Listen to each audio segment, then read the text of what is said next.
जनार्दन जी और पंडित जी ने जब से लोगों की समस्याओं का गीता के सहायता से समाधान किया, तब से उनके जीवन में बहुत से बदलाव आए हैं। वैसे तो बचपन से ही उन्हें गीता में बहुत दिलचस्पी थी, पर जब से लोगों की समस्याओं का समाधान शुरू किया, तब से असल जिंदगी में उन्हें बहुत कुछ सीखने को मिला है, जो कि आप और हम गीता सागर मोटिवेशनल स्टोरीज पर यहाँ सुन रहे हैं। लेकिन जैसे एक सर्जन बीमार होता है, तब अपना ऑपरेशन खुद नहीं कर सकता, नाई अपने बाल खुद नहीं काट पाता, और इससे भी सटीक एक और कहावत है, घर की मुर्गी दाल बराबर। लगभग यही हाल पंडित जी के घर का है।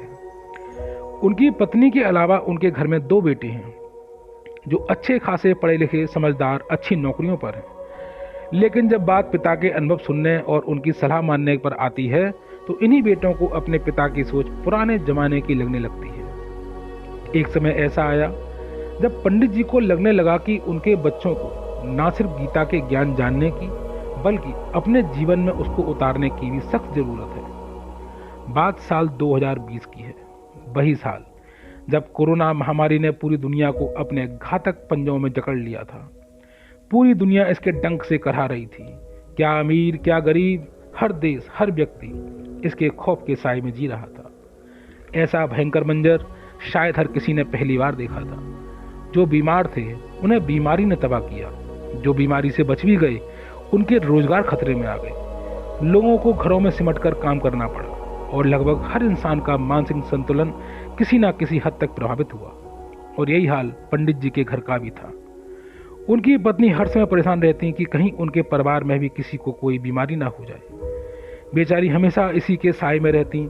पंडित जी के लाख समझाने पर भी उनका डर न खत्म होता और ना ही कम होता। हर समय अपने दोनों बच्चों की चिंता में रहती, जो दूर दूसरे शहरों में लॉकडाउन के कारण फंसे हुए थे। किसी तरह कोशिश करके पंडित जी का छोटा बेटा अभिनव अपने शहर वापस आ गया। उसके ऑफिस ने घर से काम करने की सुविधा दे रखी थी। इस बात से पंडित जी की पत्नी को थोड़ा सुकून मिला कि चलो कम से कम एक बेटा तो आंखों के सामने है। उसके आराम खान पान का जिम्मा उसकी माँ ने ऐसे उठाया मानो बेटा ना हो कोई वीआईपी घर पर ठहरा हो। इधर पंडित जी को परेशान और दुखी लोगों के दर्द भरे सवालों के लिए हर दिन फोन आने लगे। कोई किसी के चले जाने के गम में खुद को और परिवार को संभालने की सलाह मांगता, तो कोई दिमाग की शांति के लिए उनको फोन करता। कुल मिलाकर हर तरफ एक उदासी का माहौल था। पंडित जी ने नोट किया कि उनका बेटा अभिनव थोड़ा बदला सा लग रहा है। माँ के लाड़ का जवाब भी कभी झल्ला कर तो कभी चिड़चिड़ा कर देता है। पंडित जी पत्नी को समझाते कि बेटा बड़ा हो गया है, उसके साथ छोटे बच्चों की तरह व्यवहार मत करो। लेकिन माँ का मन कहाँ मानता है। सारा सारा दिन बेटा अपने कमरे में बंद रहता। दिन भर उसके कमरे से कभी किसी मीटिंग की तो कभी किसी मीटिंग की आवाज़ आती रहती। खाना खाने के लिए भी वो बाहर नहीं निकलता, माँ से कहकर अपने कमरे में मंगा लेता। इधर कुछ दिनों से उसके फ़ोन पर चिल्लाने की आवाज़ें बाहर तक आने लगी थी। शुरू में पंडित जी ने सोचा काम का तनाव होगा। वैसे भी आजकल सबका समय खराब ही चल रहा है, जिसका असर लोगों के व्यवहार में दिख रहा है। लेकिन हर बीते दिन के साथ उनके बेटे का व्यवहार और ज़्यादा चिड़चिड़ा होने लगा। गुस्सा जैसे हर वक्त उसकी नाक पर रहता, और कुछ पूछो तो चिल्लाने लगता। पंडित जी ने कई बार बेटे से बात करने की, उसे समझाने की कोशिश की, लेकिन वो भी बेकार हो गई। एक दिन तो हद हो गई, जब पहले तो बेटे के कमरे से फ़ोन पर चिल्लाने की और फिर कमरे की चीज़ें पटकने की आवाज़ें आने लगीं। पंडित जी और उनकी पत्नी ने दरवाज़ा खटखटाया, लेकिन बेटे ने उन्हें उसके मामले से दूर रहने के लिए कहा। बेचारे करते भी तो क्या करते। बड़े बेटे से फ़ोन पर परेशानी बांटी तो उसने भी यही कहा कि आजकल हर कोई परेशान है, नौकरियां खतरे में हैं, खुद को सबसे बेहतर साबित करने का ऐसा दबाव है कि लोग इसे संभाल नहीं पा रहे।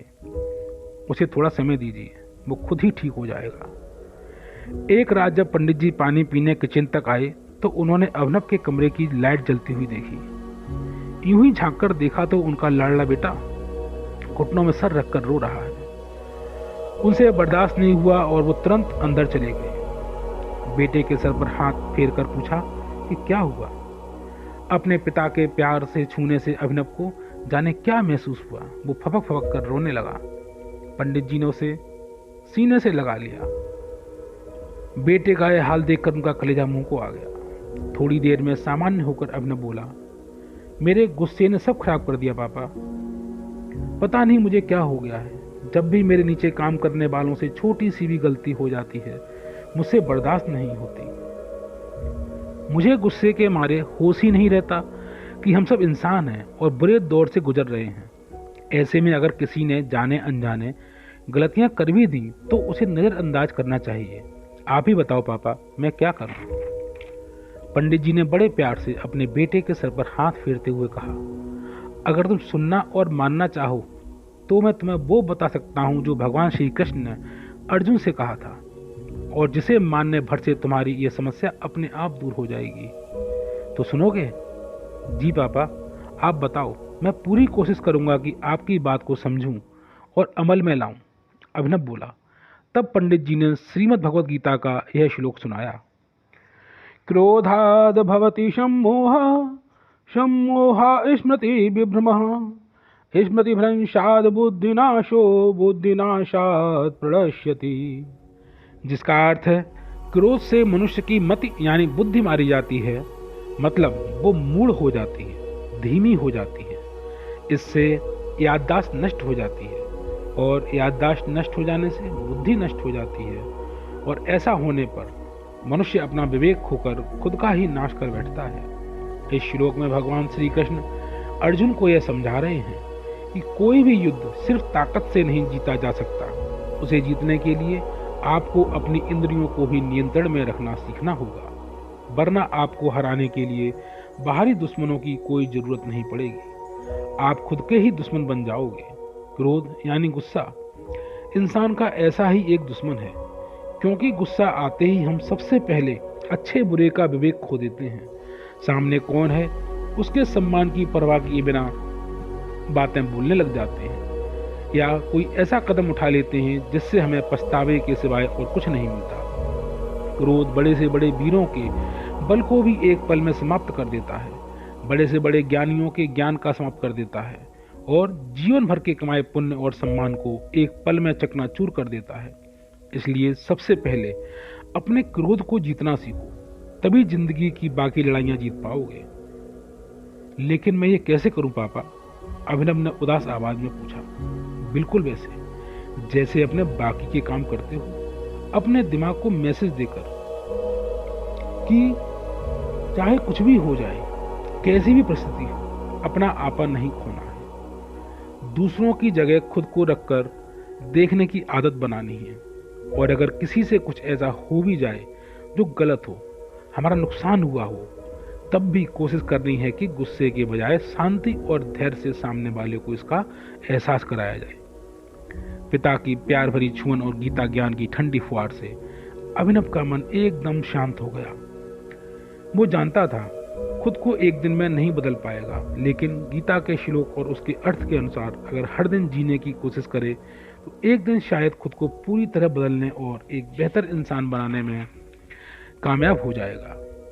बदले नजरिए की पहली शुरुआत में अभिनव ने अपनी माँ से माफ़ी मांगी, जिसका दिल ना जाने कितनी बार उसने दुखाया, और माँ से अपने मन को पूरी तरह कंट्रोल करने का प्रॉमिस किया ताकि वे किसी और का दिल ना दुखाए।